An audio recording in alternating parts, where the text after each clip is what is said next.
आप सुन रहे हैं समाचार एजेंसी ऑफ इंडिया की साई न्यूज में ऑडियो बुलेटिन। नमस्कार, आप सुन रहे हैं समाचार एजेंसी ऑफ इंडिया में मंगलवार 1 सितंबर का राष्ट्रीय ऑडियो बुलेटिन। अब आप शरद खरे से समाचार सुनिए। पूर्व राष्ट्रपति भारत रत्न प्रणब मुखर्जी का मंगलवार को अंतिम संस्कार कर दिया गया। राजकीय सम्मान के साथ लोधी शमशान घाट पर प्रणब दा पंचतत्व में विलीन हो गए। इससे पहले उनके पार्थिव शरीर को आर्मी हॉस्पिटल R&R से 10 राजाजी मार्ग स्थित उनके सरकारी आवास में लाया गया। उनके बेटे और कांग्रेस नेता अभिजीत मुखर्जी ने उन्हें मुखाग्नि दी। कोरोना काल की वजह से शमशान घाट पर पूर्व राष्ट्रपति का परिवार और रिश्तेदार पीपीई किट में उपस्थित रहे।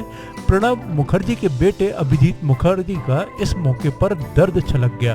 उन्होंने बताया कि वे पिता को बंगाल ले जाना चाहते थे, लेकिन उनकी ये इच्छा अधूरी ही रह गई। अभिजीत मुखर्जी ने कहा कि उनकी उपस्थिति हमारे परिवार के लिए बड़ी थी, हम उसे याद करेंगे।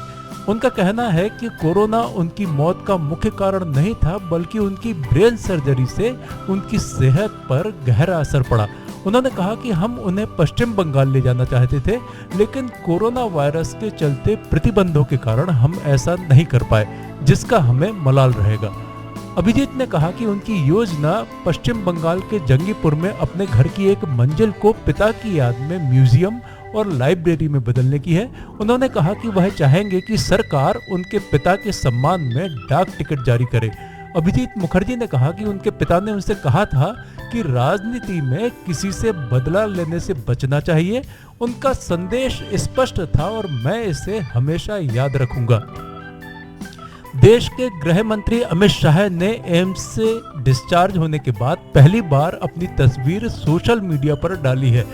अमित शाह को कोरोना हो गया था, तब वे मेंदाता अस्पताल में भर्ती हुए थे। वहां से डिस्चार्ज होने के बाद उन्हें फिर कुछ समस्या हुई थी, जिसके चलते कोविड के बाद की देखभाल के लिए वह एम्स में भर्ती हुए थे। एम्स से उन्हें 31 अगस्त को डिस्चार्ज किया गया। 1 सितंबर की सुबह वह वीडियो कॉन्फ्रेंस के जरिए कैबिनेट की बैठक में शामिल हुए।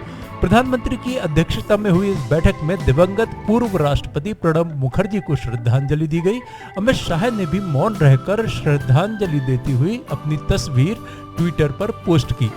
अमित शाह को 18 अगस्त को एम्स में भर्ती किया गया था। बताया जाता है कि वे वहां से भी काम किया करते थे।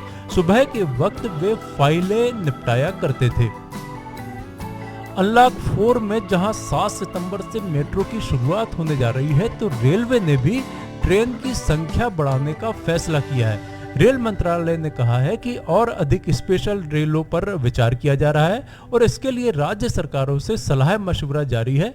कोरोना वायरस संक्रमण की वजह से मार्च अंत से ही समस्त यात्री रेल का परिचालन बंद है। अभी रेलवे केवल 230 स्पेशल ट्रेन चला रहा है, जिनमें 30 राजधानी है। गौरतलब है कि आने वाले महीनों में दशहरा, दीपावली, छठ पूजा जैसे कई त्योहार आने वाले हैं, जिनमें यात्रियों की संख्या काफी बढ़ जाती है। इस बार ट्रेन की संख्या बेहद सीमित होने की वजह से लोगों को आवाजाही में दिक्कत हो सकती है। इसको ध्यान में रखते हुए रेलवे ने कुछ और स्पेशल ट्रेन के परिचालन का फैसला किया है। उत्तर प्रदेश की योगी सरकार ने वीकेंड लॉकडाउन की व्यवस्था खत्म कर दी है। मुख्यमंत्री योगी आदित्यनाथ ने निर्देश दिया है कि उत्तर प्रदेश में अब बाजार सुबह 9 बजे से रात्रि 9 बजे तक खोले जाए। इसके अलावा प्रदेश के बाजारों की साप्ताहिक बंदी रविवार को निर्धारित की जाए। ऐसे में अब शनिवार को भी बाजार खुलेंगे और एक तरह से वीकेंड लॉकडाउन समाप्त हो गया है। भोपाल में रेल से यात्रा करने वाले लोगों के लिए एक राहत भरी खबर है। अब भोपाल और दिल्ली के बीच सफर का समय 45 मिनट तक कम होने जा रहा है। अक्टूबर में नए स्पीड प्रोटोकॉल लागू होने के बाद तीसरी रेल लाइन पर रेलों का संचालन होने से यह परिवर्तन होगा। कमिश्नर रेलवे सेफ्टी ने नए स्पीड प्रोटोकॉल को प्रारंभिक मंजूरी दे दी है। तीसरी रेलवे लाइन पर भोपाल से लेकर बीना तक और उससे आगे ग्वालियर तक रेलों के संचालन की तैयारी है। भोपाल एक्सप्रेस लगभग आधा घंटा और शताब्दी एक्सप्रेस 45 मिनट पहले गंतव्य पर पहुंच सकेगी। लॉकडाउन के समय विभिन्न रेल मंडलों ने अपने अपने क्षेत्र के रेलवे ट्रैक को बदलने से लेकर उनमें सुधार तक के काम निपटाए हैं, जिसके कारण अब स्पीड बढ़ाने में मदद मिल सकेगी। समाचारों के बीच में हम आपको यह जानकारी भी दे दें कि मौसम संबंधित अपडेट्स जानने के लिए समाचार एजेंसी ऑफ इंडिया के चैनल पर रोजाना अपलोड होने वाले वीडियो अवश्य देखें। मौसम से संबंधित अपडेट्स मूलतः किसानों, निर्माण कार्य करवाने वालों आदि के लिए फायदेमंद साबित हो सकते हैं। समाचार एजेंसी ऑफ इंडिया के द्वारा अब तक मौसम के जो पूर्वानुमान जारी किए गए हैं वे 95 से 99% तक सही साबित हुए हैं। अयोध्या में विवादित ढांचा विध्वंस मामले की सुनवाई कर रही विशेष सीबीआई अदालत में सभी पक्षों की दलीलें, गवाही, जिरह सुनने के बाद मंगलवार को मामले की सुनवाई पूरी कर ली गई। मामले की सुनवाई कर रहे न्यायाधीश बुधवार 2 सितंबर से अपना फैसला लिखना आरंभ करेंगे। इससे पहले वरिष्ठ वकील मृदल राकेश, IB सिंह और महिपाल अहलूवालिया ने आरोपियों की तरफ से मौखिक दलीलें पेश की। इसके बाद सीबीआई के वकील ललित सिंह, RK यादव और P चक्रवर्ती ने भी मौखिक दलीलें पेश की। दोनों पक्षों की दलीलें पेश होने के बाद विशेष न्यायाधीश SK यादव ने कहा कि वे बुधवार से फैसला लिखवाना आरंभ करेंगे। दशकों पुराने इस मामले में पूर्व उप प्रधानमंत्री लालकृष्ण आडवाणी, उत्तर प्रदेश के पूर्व मुख्यमंत्री कल्याण सिंह, पूर्व केंद्रीय मंत्री मुरली मनोहर जोशी, पूर्व मुख्यमंत्री उमा भारती, साक्षी महाराज, साध्वी ऋतंभरा, विश्व हिंदू परिषद नेता चंपत राय सहित 32 आरोपी हैं। हिमाचल प्रदेश सरकार ने अनलॉक 4 के तहत धार्मिक स्थल खोलने का सोमवार को फैसला किया, मगर सरकारी बसों की अंतरराज्यीय आवाजाही की अनुमति नहीं होगी। कोरोना वायरस के प्रसार को रोकने के लिए मार्च में धार्मिक स्थलों को बंद कर दिया गया था।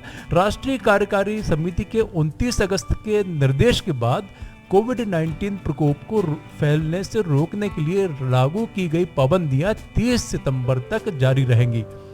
जम्मू कश्मीर के श्रीनगर सेक्टर में CRPF की कमान पहली बार महिला पुलिस अफसर को सौंपी गई है। चारू सिन्हा को यहां इंस्पेक्टर जनरल IG की पोस्ट पर तैनात किया गया है। अभी वे इसी पद पर जम्मू CRPF में तैनात थी। चारू सिन्हा 1996 बैच की तेलंगाना कैडर की IPS अधिकारी हैं। यह पहला मौका नहीं है जब उन्हें एक कठिन काम सौंपा गया है। इससे पहले वे बिहार सेक्टर में CRPF IG रही हैं। उन्होंने यह जिम्मेदारी अप्रैल 2018 में संभाली थी। वहां उन्हें नक्सलियों के खिलाफ मुहिम की अगुवाई करने भेजा गया था। बच्चों की नाक और गले में कई हफ्तों तक कोरोना वायरस रह सकता है। इस दौरान ऐसा भी हो सकता है कि उनमें इसके कोई लक्षण न दिखे। यह दावा वाशिंगटन के चिल्ड्रन नेशनल हॉस्पिटल की रिसर्च में सामने आया है। रिसर्चर्स का कहना है कि अध्ययन बताता है कि कैसे कोरोना वायरस गुपचुप तरीके से अपना संक्रमण फैला सकता है। कनाडा के रिसर्चर्स ने यह अध्ययन साउथ कोरिया में किया है। उनका कहना है कि यह देखा गया है कि बच्चों में कोरोना का संक्रमण गुपचुप तरीके से फैल रहा है। रिसर्च में सामने आया कि 85 संक्रमित बच्चे टेस्टिंग से सिर्फ इसलिए दूर हो गए क्योंकि उनमें लक्षण नहीं दिख रहे थे। कोविड-19 की जांच भी उनकी की गई जिनमें लक्षण दिखे। ऐसा आगे भी हुआ तो कम्युनिटी में एसिम्प्टोमेटिक बच्चों का दायरा बढ़ सकता है। इस रिसर्च के नतीजे उस समय सामने आए हैं जब अमेरिका की सबसे बड़ी स्वास्थ्य संस्था centres for disease control and prevention CDC का विरोध हो रहा है। CDC ने हाल ही में एक गाइडलाइन जारी की थी जिसके मुताबिक एसिम्प्टोमेटिक मरीजों की जांच कराने की आवश्यकता नहीं है। यह तब तक करने की आवश्यकता नहीं है जब तक वे किसी कोरोना के मरीज के संपर्क में न आए हों। देश में कोरोना संक्रमित मरीजों की तादाद 37,02,860 पहुंच गई है। इसमें से सक्रिय मरीजों की तादाद 7,89,353 और रिकवर्ड मरीजों की तादाद 28,47,364 है। इस बीमारी से हुई मृत्यु का आंकड़ा 65,555 हो गया है। कोरोना संक्रमितों के एक्टिव मरीजों की तादाद जिन राज्यों में 10,000 से अधिक हो गई है उनमें महाराष्ट्र में सबसे अधिक 1,94,056 एक्टिव मरीज वर्तमान में है। महाराष्ट्र के बाद आंध्र प्रदेश में 1,0276 एक्टिव मरीज, कर्नाटक में 87,235 एक्टिव मरीज, उत्तर प्रदेश में 55,538, तमिलनाडु में 52,578, तेलंगाना में 31,699, उड़ीसा में 28,719, पश्चिम बंगाल में 25,280, केरल में 23,488, असम में 23,273, बिहार में 16,070, गुजरात में 15,533, पंजाब में 15,512, दिल्ली में 14,626, राजस्थान में 14,372, छत्तीसगढ़ में 14,237, झारखंड में 14,096, मध्य प्रदेश में 13,914 और हरियाणा में 11,371 एक्टिव मामले हैं। आप सुन रहे थे समाचार एजेंसी ऑफ इंडिया में मंगलवार 1 सितंबर का राष्ट्रीय ऑडियो बुलेटिन। बुधवार 2 सितंबर को एक बार फिर हम ऑडियो बुलेटिन लेकर उपस्थित होंगे। आपको ये ऑडियो बुलेटिन यदि पसंद आ रहे हो तो आप इन्हें लाइक, शेयर और सब्सक्राइब अवश्य करें। अभी आपसे अनुमति लेते हैं। नमस्कार। आइए हम आपको आज बताते हैं कि किस तरह से आपको लिमटी की लालटेन समाचार एजेंसी इंडिया या साई न्यूज़ को सब्सक्राइब करना है। आपके पास यूट्यूब होगा, आप यूट्यूब खोलिए। यूट्यूब में आप सर्च बटन पर ऊपर जाइए, ऊपर सर्च बटन पर आप टाइप करिए LIMTY, स्पेस दीजिए KHARE। इसके बाद आप एंटर दबाइए। जैसे ही आप एंटर दबाते हैं तो ये पेज खुल जाएगा। यहाँ पेज में आप देखिएगा ये इस तरीके का नज़ारा आपको दिखेगा। इसके साथ ही आप यहाँ देखिए LIMTY KHARE आपको लिखा दिख रहा है। इसके बाजू में आप राइट साइड में देखिएगा यहाँ सब्सक्राइब बटन दिख रहा है। ये सब्सक्राइब बटन अभी लाल रंग का दिख रहा है। सब्सक्राइब बटन को आपको क्लिक करना है। जैसे ही आप ये सब्सक्राइब बटन को क्लिक करेंगे आप देखिए इसका रंग लाल नहीं रह जाएगा। ये आपने सब्सक्राइब की जगह सब्सक्राइब्ड लिखा आ गया, आपने इसको सब्सक्राइब कर लिया है, पर अभी आपका काम पूरा नहीं हुआ है।